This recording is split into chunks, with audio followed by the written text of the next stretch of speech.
Zdrava prehrana je resnično v današnjem življenju vedno bolj pomembna. Česar opažam, se zavedajo tudi ljudje, ki hodijo k nam.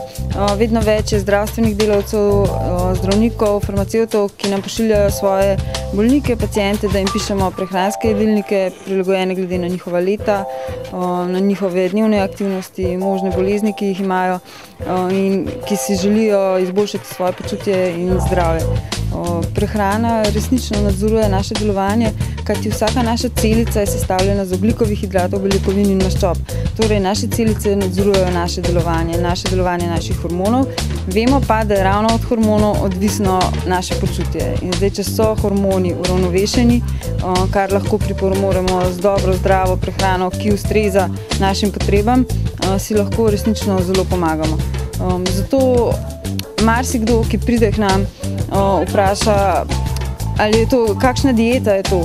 Ni diete, vsak človek je različen, je drugačen, vsak ima svoje potrebe, svoje težave, zato so prilagojeni jedilniki zelo pomembni.